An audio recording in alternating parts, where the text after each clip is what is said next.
I hate to beat a dead horse. I hate to beat a dead horse.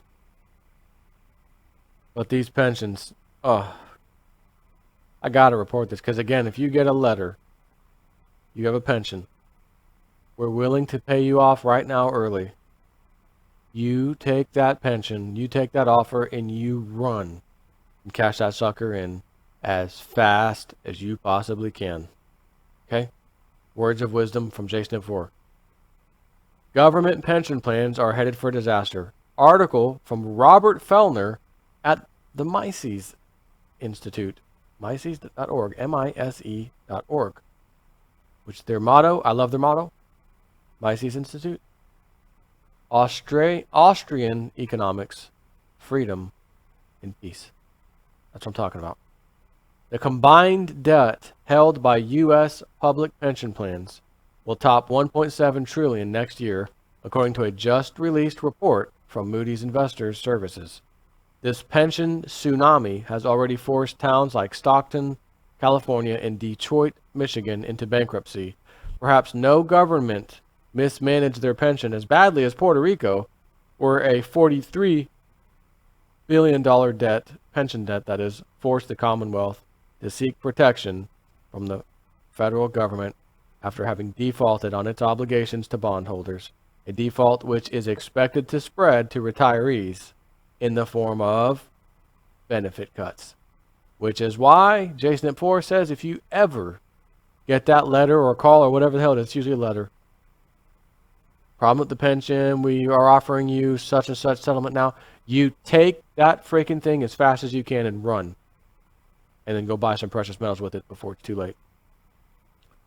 While the disastrous outcome of Puerto Rico's pension plan, which is projected to completely run out of assets by 2019, represents the worst case scenario, the same series of events that led to its demise can be found in most public pension plans nationwide. There are 3 primary culprits that can be found in nearly every state suffering from a public pension crisis. 1, the use of accounting gimmicks. And again, when you hear the word accounting, when it comes to anything financial, and I've mentioned this a million times about the banks cooking the books, the pension plans cooking the books, that's what this means. Accounting gimmicks equals accounting fraud. Accounting cooking the books, okay? So number 1, out of 3, the use of accounting gimmicks that are designed to shift costs onto future generations, an approach outlawed for private pension plans and rejected by both public and private plans in Canada and Europe, by the way. Number 2, lawmakers acting in their political self-interest who have catered to the past demands of government unions to enrich their members' benefits while passing the costs onto future generations. And number 3, a broken governance structure where public pension board members are actually penalized in tangible ways for acting responsibly and are rewarded by choosing to delay the day of reckoning. Perhaps the most concise assessment of public pensions came from the former chief actuary for the nation's largest public pension fund. You may have heard this one. We've talked about it a lot. CalPERS, who noted simply that politics and pensions just don't mix. I'd like to add, or maybe change that. Nothing good for humans in politics don't mix. And it's not just liberal states like California who have succumbed to the siren call of public pensions. My home state of Nevada, historically thought to be a bastion of limited government thought, is in a proportionally deeper hole than our California neighbors.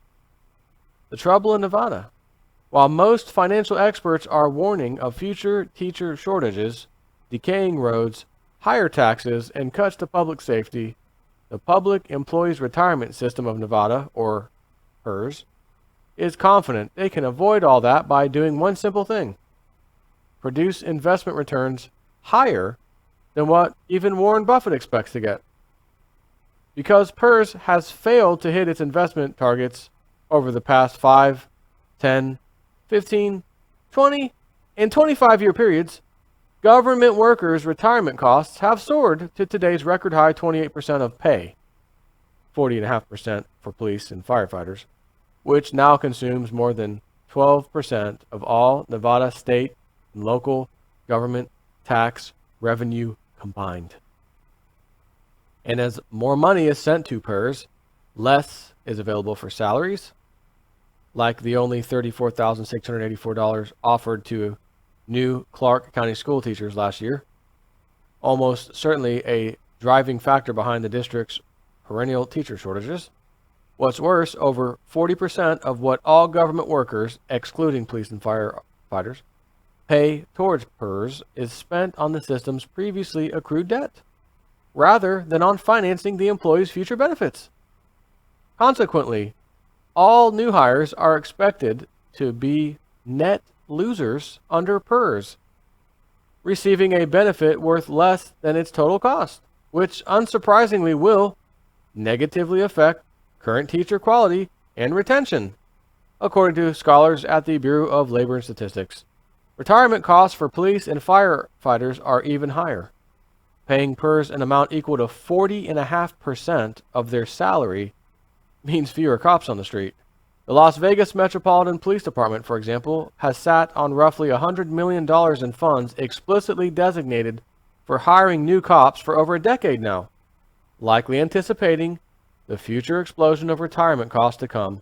In fact, despite the surplus, Metro is pushing for yet another tax hike, citing their ever-increasing personnel costs. But that was just the tip of the iceberg. PERS debt is projected to explode over the next decade, rising from roughly $11.4 billion to over $38 billion if the average 5.85% annual investment return forecast of the consultant hired by PERS, Wilshire Associates, is accurate.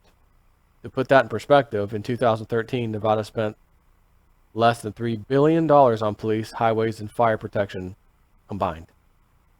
Servicing a debt of this size would require similarly massive increases in contribution rates, inevitably requiring lower wages for government workers, cuts to vital services, and higher taxes.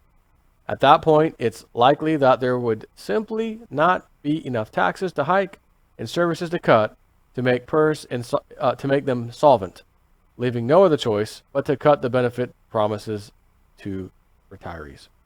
In order to avoid that fate and save PERS, Nevada lawmakers must act with the urgency that this situation demands. So, this is quite a long article. I'm going to link to this. It's a good article. But I'm going to jump straight to the conclusion. You already know where I'm going with this, but we're going to go to the conclusion of that they wrote here. In theory, government is ostensibly designed to override the allegedly short-sighted, greedy nature of individual actors with policies that are long-term oriented and designed to maximize the general welfare.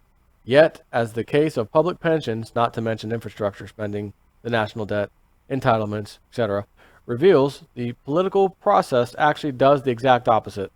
It actually rewards those who underfund the present and defray costs onto future generations.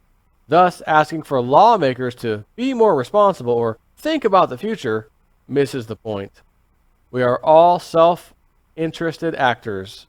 Instead of wishing this wasn't so, it would be vastly more effective to embrace this reality and restrict the role of government to only those areas that it is well equipped to provide. As Ron Sealing said, politics and pensions just don't mix. That's all there is to it. And again, politics and everything else good for us citizens don't mix either. Don't mix well at all. Again, I'm going to say it again. You ever get that call or paper letter in the mail telling you, let's settle, you get your pension now or whatever, up front, you're going to lose some, but you get it up front. You take it and run as fast as you can to the local coin dealer or online, SD Bullion, JM Bullion, whoever, and you load the boat. Keep some cash on hand, but you can load the boat. Take care.